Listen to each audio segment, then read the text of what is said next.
Mystery Time. Time now for the best in mystery.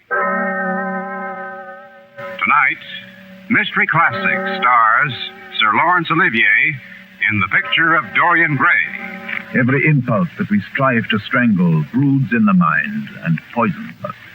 The only way to get rid of a temptation is to yield to it.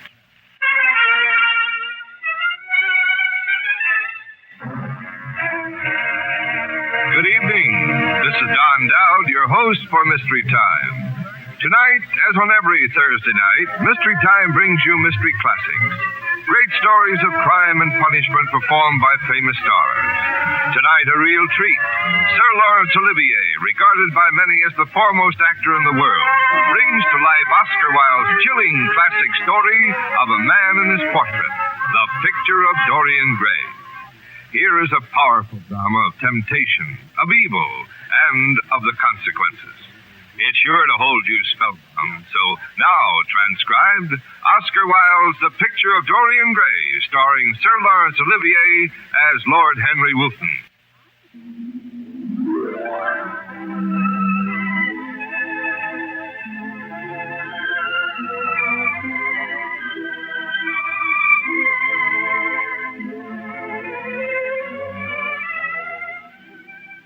It was in Basil Hallward's studio that I first met Dorian Gray. Hallward and I had been friends at Oxford, and after a few lean years, he had emerged as one of London's most fashionable and successful painters. I dropped in to see him one afternoon and found him putting the finishing touches to his latest picture, the full-length portrait of a young man whose looks could only be described as beautiful. It's your best work, Basil. You must certainly send it next year to the program. The Academy is too large and too vulgar. I don't think I'll send it anywhere. I know you'll laugh at me, but I really can't exhibit it. I put too much of myself into it. Too much of yourself in it? I can't see any resemblance between you and this young Adonis. He looks as though he was made out of ivory and rose leaves. I sometimes wonder whether he isn't too good-looking. After all, there's a sort of fatality about all physical and intellectual distinction, and Dorian Gray's beauty is enough to... Dorian Gray, so that's his name. Yes, so I didn't intend to tell you. Why not? Oh, I can't explain. When I like people immensely, I never tell their names to anyone. It's like surrendering a part of them. I thought you think that's foolish. Not at all, my dear Basil. You seem to forget that I'm married, and the one charm of marriage is that it makes a life of deception absolutely necessary to both parties. You know you don't believe that, Harry. You never say a moral thing and never do a wrong one. Your cynicism is simply a pose. Being natural is simply a pose. The most irritating pose I know. Now, tell me more about Mr. Dorian Gray. How often do you see him? Every day. He's all my art to me now. I see him in everything I paint. I suppose he would say he inspires me. I look forward to meeting him. I don't want you to meet me, Harry. I know you far too well. At the moment, Dorian's simple, sincere, and charming. I know just how it would amuse you to change all that. Make him hard and cynical and vicious, all that you like to think you are yourself. I don't want that to happen. I want to keep Dorian the way he is now, not only beautiful in looks, but in nature. Oh, come in, Dorian. This is Lord Henry Wotton, an Oxford friend of mine. How do you do, Lord Henry?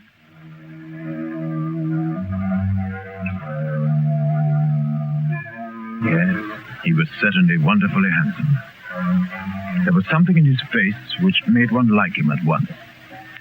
All the candor of youth was there, as well as all youth's passionate purity. Are you really a bad influence over your friends, Lord Henry? Like Basil says you are. There is no such thing as a good influence, Mr. Gray. All influence is immoral. Why? Because to influence a person is to give him one's soul. He does not think his natural thoughts or burn with his natural passions. His virtues are not real to him. His sins, if there are such things as sins, are borrowed. I had never thought of it that way. The aim of life is self-development.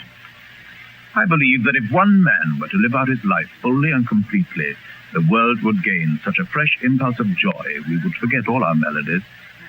As it is, we are punished for our refusals. Every impulse that we strive to strangle broods in the mind and poisons us. The only way to get rid of a temptation is to yield to it. live the wonderful life. It certainly gives you a most wonderful expression. I really think I caught it on the canvas. Animation, the sheer surprise of it. Come and see what you think. I really think it's your masterpiece, Basil. I'll give you anything you'd like to ask for it. Well, it isn't mine to sell, Harry. What is it, then? Dorian's, of course. Oh, he's a lucky fellow, then. How sad it is. I shall grow old and horrible and dreadful, but this picture will always remain young. It'll never be older than this particular day in June. If only it were the other way around. If only it was I that would stay young and the picture that was to grow old. For that, I would give everything. There's nothing in the world that I wouldn't give. I would even give my soul. From the moment I first set eyes on Dorian, I knew the power and influence I could exert over him. Within a month, Dorian was a new and vivid being.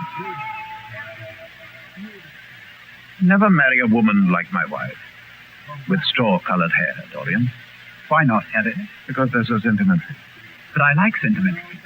Never marry at all, Dorian. Men marry because they're tired. Women because they're curious. Both are disappointed. I don't think I'm likely to marry, Harry. I'm too much in love. That is one of your aphorisms. I'm putting it into practice, as I do everything you say. And who were you in love with, Dorian? With an actress. An actress? That's rather a commonplace debut. Who is she? Her name is Sybil Vane. Never heard of her. No one has, but people will someday. She's a genius. My dear boy, no woman is a genius. Women are a decorative sex. They never have anything to say, but they say it charmingly. Women represent the triumph of matter over mind, just as men represent the triumph of mind over moral. Harry, your views terrify. Never mind that. How long have you known her? About 3 weeks. It would never have happened if I hadn't met you.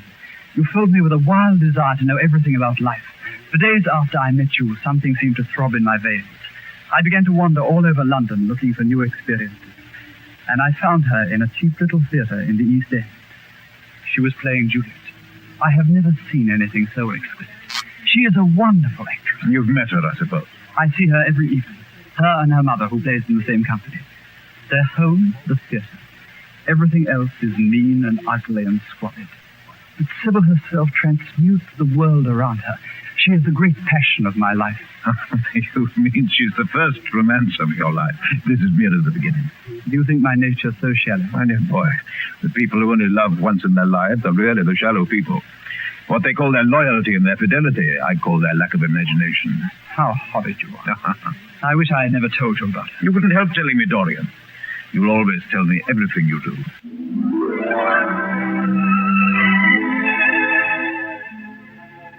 Dorian's love affair was really a considerable bore, as it meant that he was never to be found in a club for dinner. Like the new Dorian himself, passionate and exciting, I rather regarded that love affair as my own creation. And I was perfectly sure that I could put a stop to it whenever I felt so disposed. When Dorian solemnly announced that he was going to marry the girl, therefore I felt that the time had come. I went with him to the theatre to see his Juliet. And a flatter, more uninspired bit of acting I've never seen in my life. Even the gallery booed the poor girl.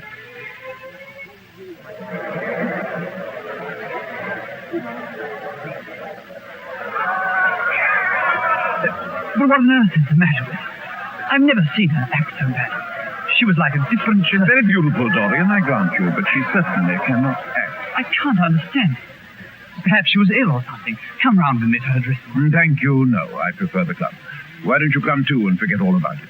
We'll drink to the beauty of Sybil Vane, for she is beautiful, and what more can you want than that? After all, I don't suppose you'll want your wife to act, will you? So what's it matter if she plays Juliet like a wooden doll? After all, if she knows as little about life as she does about acting, she'll be a delightful experience. Go away, Harry. I want to be alone with her for a few minutes. I'm furious that you should have seen her give such a terrible performance. But there must be some reason for it. I've got to find out what that reason is. I might have explained to him that love is very much the same thing as art, since both are simply forms of imitation.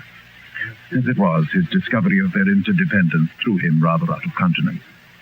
As well it might, if his account of the interview was correct. Sybil, what on earth was the matter? You mean how badly I acted tonight? It was dreadful. Are you ill? You've no idea what I suffered. I brought a close friend to see you. Told him that you were a genius. Dorian, you should have understood why I was bad tonight, why I shall always be bad, why I shall never act well again. You're ill, I suppose. When you're ill, you shouldn't act. You make yourself ridiculous. My friend was bored. So was I. Dorian, before I knew you, acting was the one reality of my life. It was only in the theater that I lived.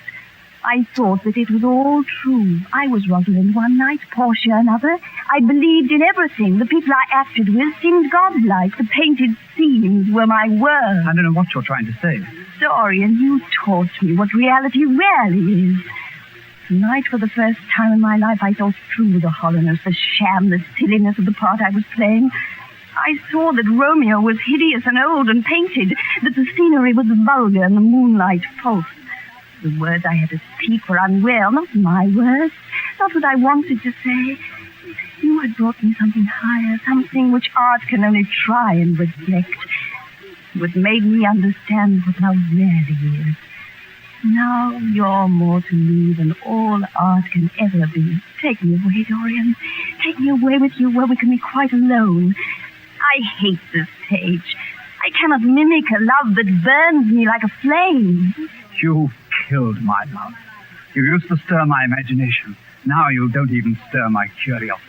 Dorian, don't say such terrible things. I love you. I love you. Don't you love me anymore? Love you? I'll never see you again. I'll never even think of you or mention your name.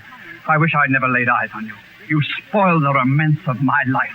Dorian, don't leave me. Not like this. Kiss me and say you forgive me. I'll work so hard. I'll try and act well again. Don't leave me because I love you more than anything else in the world. I'm going to.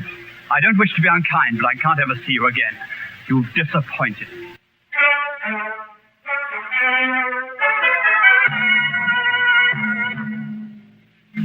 That night, Sybil Vane played her greatest tragic role, in earnest. She committed suicide. I was the first to bring the news to Dorian next morning, hoping that he would not be too desperately upset by it. I must admit that he wasn't. He took it with a surprising degree of calm, I thought. I'm glad you don't think me heartless, Harry. But I really must admit that this death doesn't affect me as it should. It seems to me to be simply like a wonderful ending to a wonderful play. It has all the terrible beauty of a Greek tragedy. A tragedy in which I took a leading part, but in which I've not been wounded. You're right to take it so philosophically. Mourn for Ophelia, if you like. Put ashes on your head because Cordelia was strangled. But don't waste your tears over Sybil Vane. She was less real than they. We won't talk about it anymore. It's been a marvelous new experience, that's all. I wonder if life has any more in store for me. Life has everything in store for you, Dorian. With looks like yours, there's nothing you won't be able to do. But suppose I become old and haggard and wrinkled, Harry. What then? Then you may have to fight for your victories. As it is, they're given to you. No, Dorian, you must keep your good looks. By the way, where's your portrait? Used it not to hang on the wall there? Yes, sir. I sent it back to the picture frame. I wanted the frame altered. But it wasn't the frame of the picture that was altered. The picture itself had undergone a strange alteration. Since that rather distasteful scene with Sybil Vane, the expression of the painted portrait had become mysteriously different. The smile, which had been so beautiful, was beautiful no longer. It had twisted itself into a cruel sneer.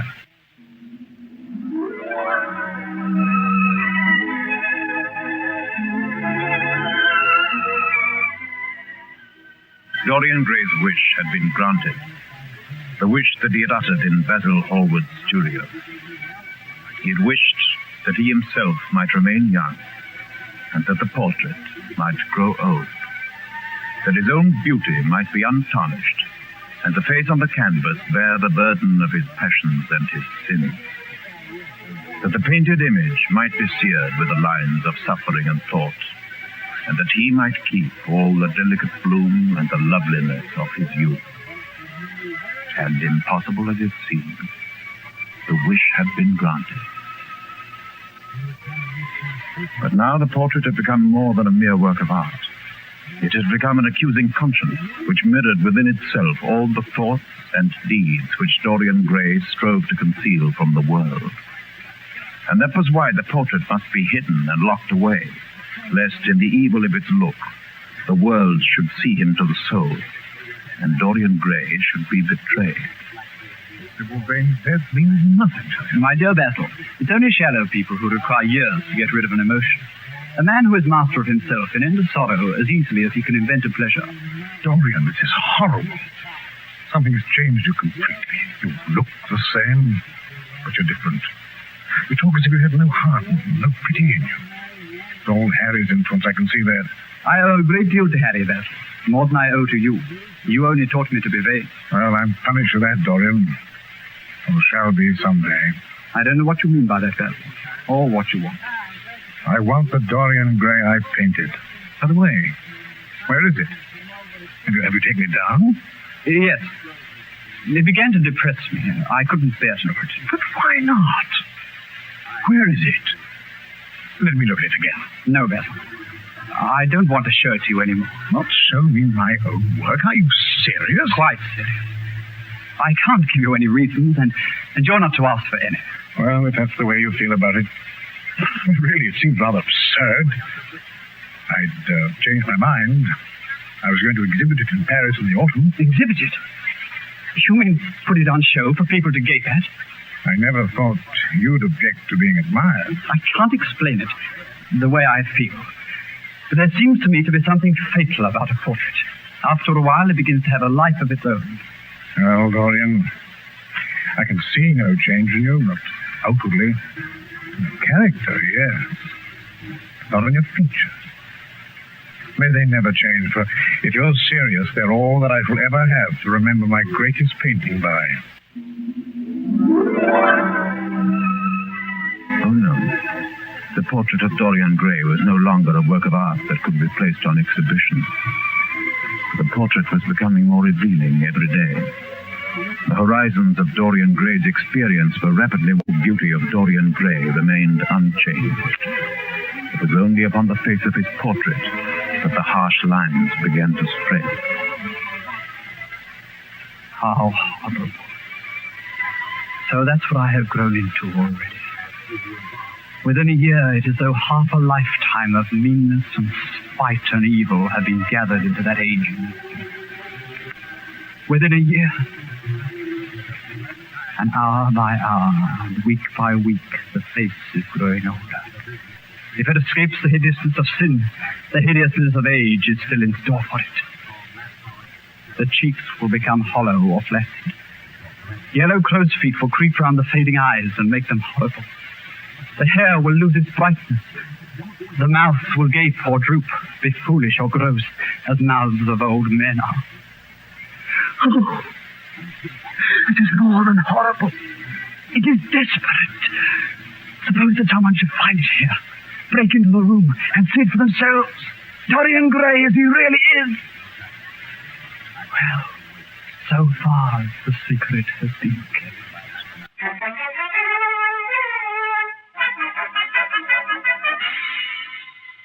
No, you must admit that I don't age very much, despite my excesses over the last 12 years. This is nothing to laugh about, Dorian. They're saying that you corrupt everyone with whom you become intimate. Quite enough for you to enter a house with shame of some kind to follow after. Isn't all this a little unnecessary, Basil? Lord Thames was one of my greatest friends in Oxford. He showed me a letter that his wife had written to him when she was dying alone in her villa in Mentone. Your name was implicated in the most terrible confession I've ever read. What of it? The story was probably true. Lord Henry is your closest friend. Surely for that reason, if for no other, you shouldn't have made his sister's name a byword. When you met her, not a breath of scandal ever touched her. Is there a single decent woman in London now who'd drive with her in the park? Can I help the weaknesses of my friends? You also have known me. I wonder whether I really do know you. Before I can answer that, I should have to see your soul. To see my soul? Yes, but you needn't worry. Only God can do that. You shall see it yourself. Tonight. Come, it's your own handiwork. Why shouldn't you look at it? You can tell the world about it afterwards if you choose, but nobody believe you. If they did, they'd like me all the better for it. I know more about the world than you do. Come on. You've chatted long enough about corruption. Now come and see it face to face.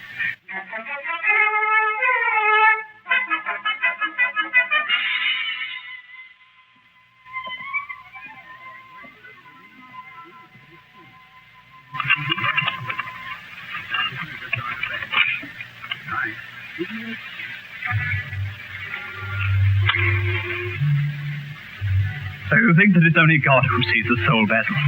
Draw back that curtain and see mine. Mad, Dorian. You won't? Then let me do it for you. No. Well, you recognize it? That is a picture of my soul. Years ago, when we first met, you flattered me and taught me to be vain about my looks. You introduced me to a friend of yours who explained to me the wonder of youth. Then you finished the portrait that revealed to me the wonder of beauty. In a mad moment, I made a wish. Perhaps you would call it a prayer. I remember it. Oh, how well I remember. That is the picture you painted. The thing is impossible. Mildew must have gotten the canvas. The paints I used had some mineral poison. I don't believe it's my picture. Why, can't you see your ideal in it? There was nothing evil in that, nothing shameful. You were to me such an ideal. I shall never meet again. This leprous thing, Dorian. What a lesson. What an awful lesson. The lesson has come too late. It's never too late. Kneel down and pray. With my soul there, leering at me. My picture. But I thought you must have destroyed it. You are wrong. Your picture has destroyed me. Dorian, what are you doing? Put that knife down.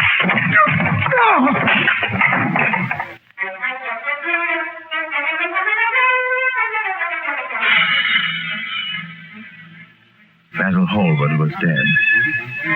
The uncontrollable feeling of hatred that had come over Dorian Gray might well have been whispered into his ear by the grinning face of the painting on the wall. The painting that had once been the picture of Dorian Gray. He would destroy it. Why had he kept it so long? Once it had given him pleasure to watch it changing and growing old. He had stood before it for hours, a silver mirror in his hand, comparing the hideous likeness with the image of his own perfect beauty. The very sharpness of the contrast had once quickened his sense of delight. But now he felt no such pleasure. The picture had become no more than an accusing conscience to him. And he would destroy it. There on the floor beside the body was the knife with which he had just committed murder. As it had killed the painter, so it would kill the painter's...